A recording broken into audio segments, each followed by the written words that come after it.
Hello बच्चों, let's read the question. So the question here says that study the given figure and answer the following questions. तो इसके अंदर हमारे पास जो question दिया गया है, name the organisms that undergo the process shown above. तो यहाँ पे हम देखते हैं कि यहाँ पे एक डायग्राम दिया गया है. तो ये कौन सा प्रोसेस है, पहले तो हम ये फाइंड आउट करेंगे और उसके बाद हम बात करेंगे कि कौन से ऑर्गेनिज्म ये प्रोसेस होता है. तो इस क्वेश्चन का जो की कॉन्सेप्ट है वो है एसेक्सुअल रिप्रोडक्शन. सो ये एक टाइप की एसेक्सुअल रिप्रोडक्शन है बिकॉज यहाँ पे हमें क्लियरली ये बात दिख रही है कि किसी तरह के स्पोर्स जो है यहाँ पे बन रहे हैं और ये जो स्पोर्स बनते हैं ये स्पेशल स्पोरांजिया के अंदर बनते हैं. तो ये जो स्पोरांजियम है, इस स्पोरांजियम को हम जू स्पोरांजियम बोलते हैं. इसको जू स्पोरांजियम इसीलिए बोला गया है क्योंकि इसके अंदर स्पेसिफिक जो एसेक्सुअल स्पोर्स हैं जो कि बहुत ही कॉमन स्पोर्स हैं, ये एसेक्सुअल स्पोर्स हैं जू स्पोर्स.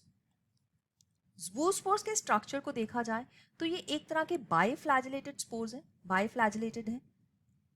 सेकेंड थिंग है, बाइफ्लैजिलेटेड होने की वजह से ये मोटाइल भी है, मतलब मूव कर सकते हैं.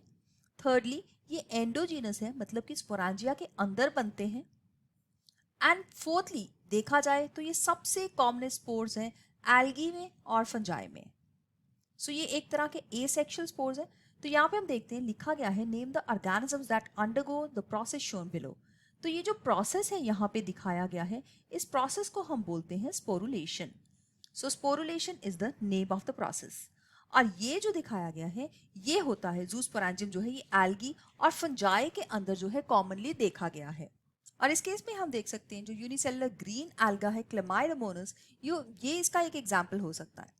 तो एल्गी और फंजाई की सभी स्पीशीज के अंदर सबसे कॉमन स्पोर जो है यहाँ पे जूस्पोर है और जूस्पोर की फॉर्मेशन यहाँ पे दिखाई गई है और इस प्रोसेस को हम स्पोरुलेशन बोलते हैं.